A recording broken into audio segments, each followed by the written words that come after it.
Hello students. In today's session, I'll be introducing the subject developmental biology to you. I'll be discussing with you what is the difference between another term that we normally use, that is embryology, and developmental biology.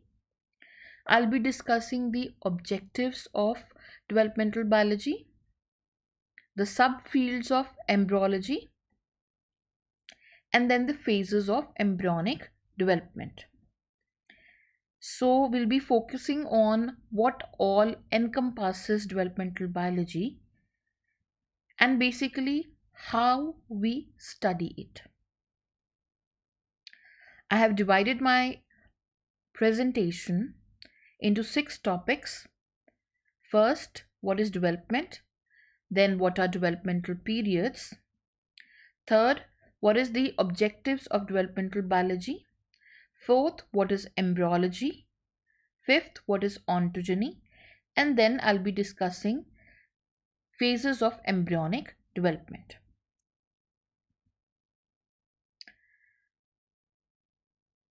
So in animals, the offspring arise from reproductive units, which are not similar to parents in size, form, structure, and function. That reproductive unit in asexual reproduction is called as blastose. Whereas in sexual reproduction, the reproductive units are specialized cells which are termed as gametes. The gametes of the male organism are called as the spermatozoa, while the gametes of the female organism are called as the ova. When these two gametes fuse together or unite together, that is, a spermatozoon and an ovum unite together, they form a zygote. All the events that change this zygote or the blastose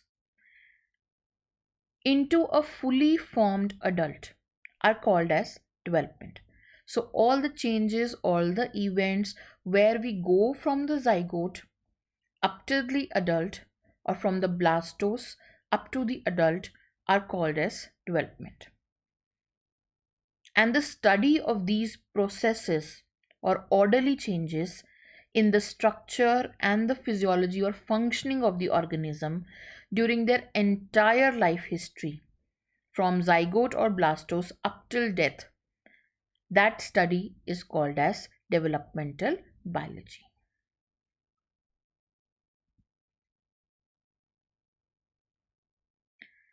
Now, in sexually reproducing multicellular animals, these developmental events are very conspicuous or very apparent. We know that development doesn't stop after the birth of the organism. There are many other examples or evidences of development even after the birth of the organism. The skin cells are getting replaced. There is a generation of new blood cells after every few days. Regeneration of injured parts is taking place. In some animals, there is metamorphosis. These all are evidences that development doesn't stop at birth, rather, it continues and it is a form of sustained development. So, the development has been divided into 2 developmental periods. The first period is called as the embryonic period, whereas the second period is called as the post-embryonic period.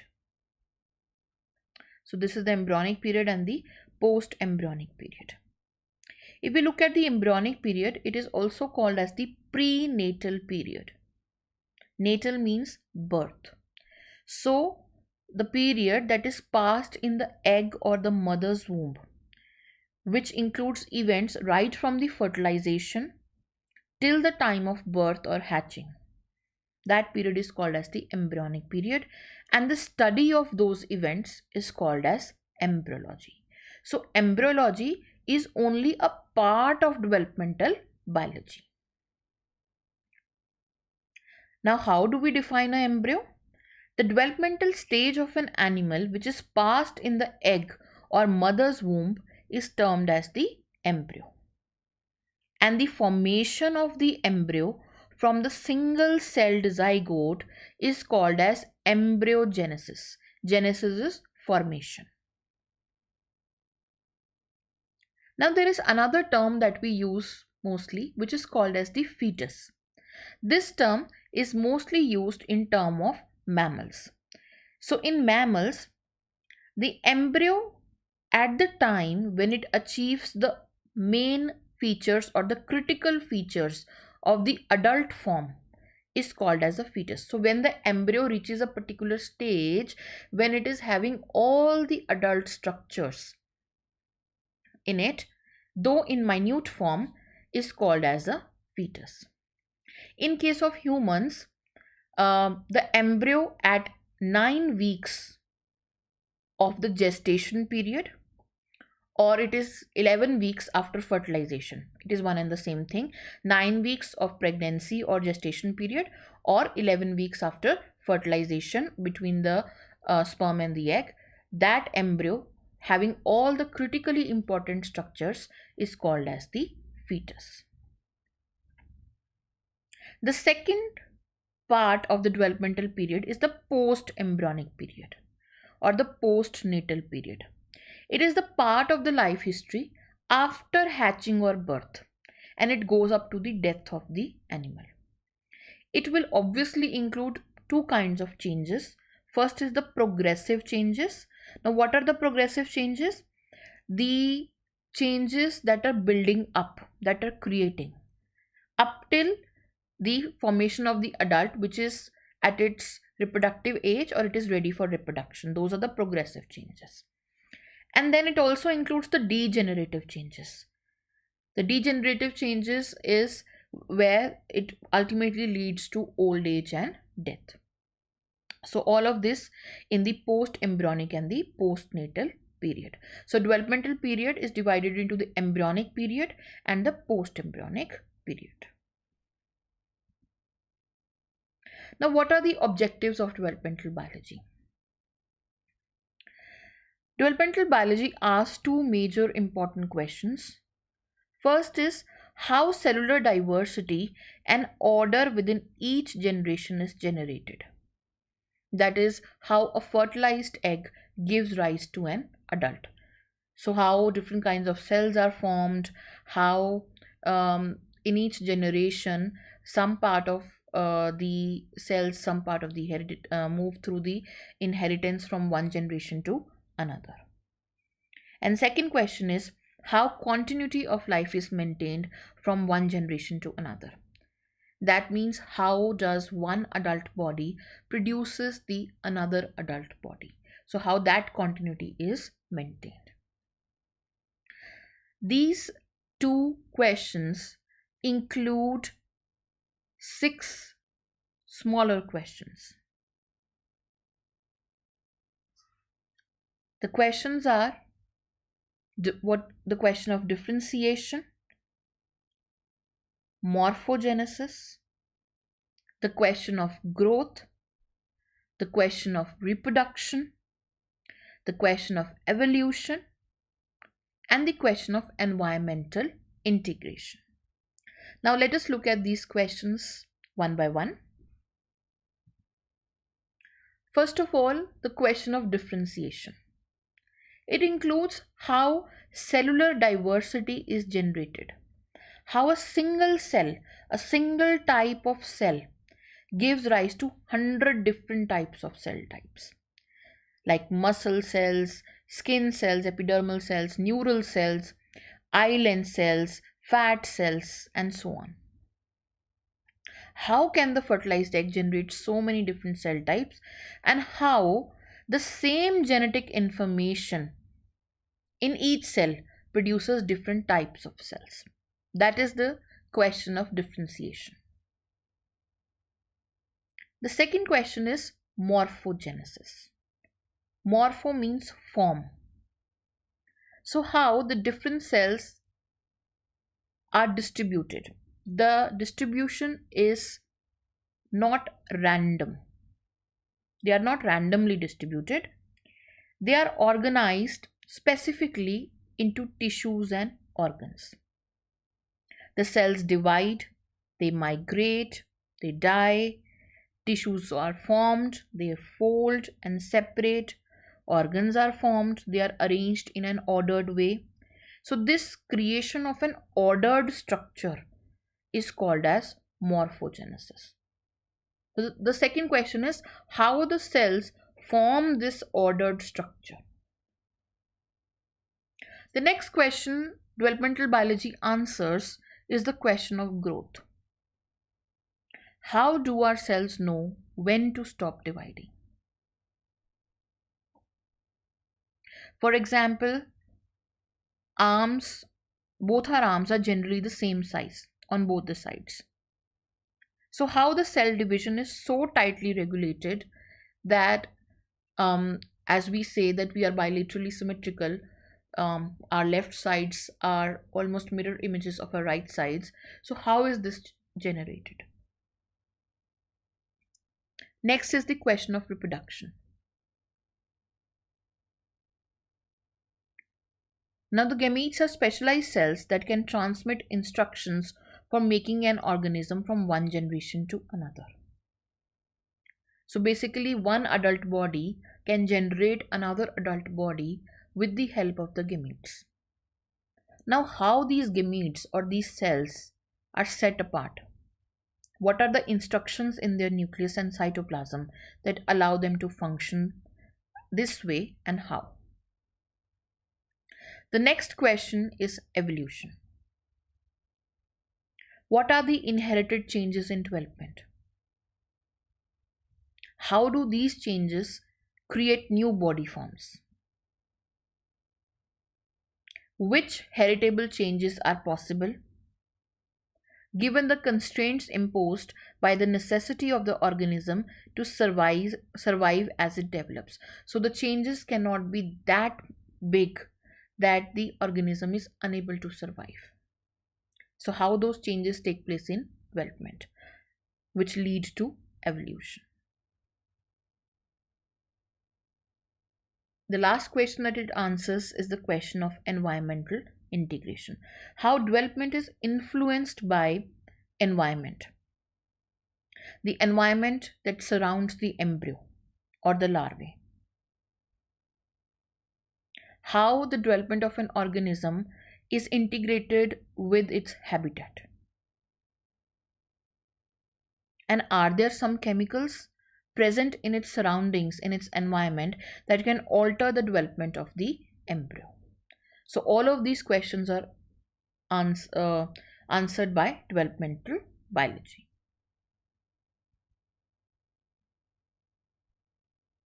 Then what are the subfields that we study under embryology? First is descriptive embryology, where morphological description of different embryonic stages in the ontogenetic development of different species is studied. So you just study the form and structure of different kinds of embryos or different kinds of organisms and their ontogenic development. Second kind of embryology is the comparative, where we compare the development in different animal groups. Third is experimental, where we attempt to understand how various fundamental mechanisms of development occur. So that can be done by using various kind of model organisms of development. Fourth is chemical, where we use biochemical, biophysical, physiological techniques for understanding what is happening at the molecular level during development. And the fifth one is teratology, where we study the formation or the malformation and birth defects that are taking place, and what are the substances that cause those birth effects, which are called as the teratogens. So all of these subfields constitute the study of embryology. Then what is ontogeny?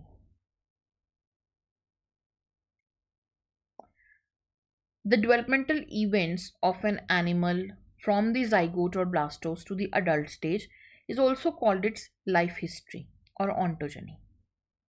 As we say, it is its development. Development is rather a synonym for ontogeny. As we discussed earlier, in sexually reproducing animals, it includes both the embryonic and the post-embryonic periods.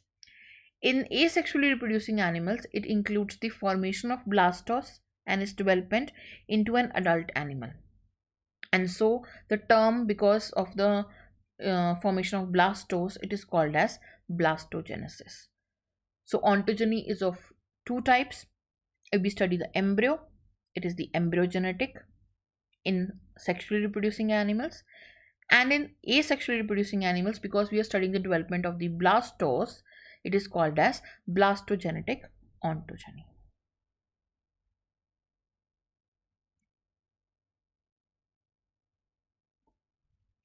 Now we know that animals vary greatly in their size and in number of cells that form their body. However, all of them arise from a single cell, which is called as the zygote. How can we define the zygote?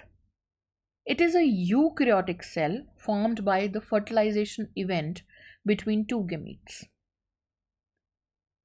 The genome of the zygote, that is the sum total of DNA present in the zygote, is a combination of the DNA in each gamete, and it contains all of the genetic information that is necessary to form a new individual. In multicellular organisms, the zygote is the earliest developmental stage. As the zygote is formed by the fusion of the gametes, we know that the gametes provide the blueprint, that is the plan, and the raw materials from which the embryo is formed. Now, when we talk about embryonic development, it can further be divided into 6 processes or phases. The first phase is called as gametogenesis. Genesis means formation. So the formation of gametes, that is the sperm and the egg in various organisms, that is gametogenesis. The second process is fertilization, which is the process of the union of male and female gamete to form the zygote. The third phase is cleavage and blastulation. Now this zygote undergoes rapid divisions to form a cluster of cells called as the blastula. This division takes place without increase in the size of the cells. So this special kind of division is called as cleavage, and because it results in the formation of a blastula, that is why it is called as blastulation. The fourth process is gastrulation. Now the various cells that are formed, they move and organize themselves into germ layers. In triploblastic animals, there are 3 germ layers, that is the ectoderm, mesoderm and endoderm. Whereas in diploblastic animals, there are 2 germ layers, that is the ectoderm and the endoderm.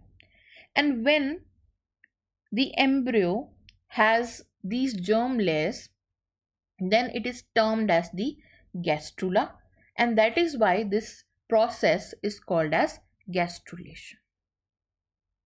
The next process is organogenesis. The cells will then differentiate at specific places in the germ layers to form tissues, which get organized to form organs and then organ systems. The last phase is growth, where the cells increase in volume. Now, in many animals, after the embryonic development, that is in the post-embryonic development, There is another phase which is called as metamorphosis, which is a conspicuous and relatively abrupt change in the animal's body structure through cell growth and differentiation.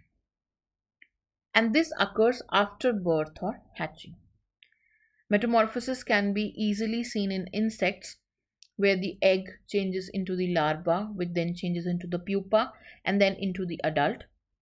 It can also be seen in vertebrates like frogs, where the tadpole hatches from the eggs and then changes into the adult frog. So that is part of the post-embryonic development. In subsequent lectures, we'll be studying all of these phases one by one. The next lecture in this series will focus on gametogenesis. These are the references that I consulted while making this session. Thank you.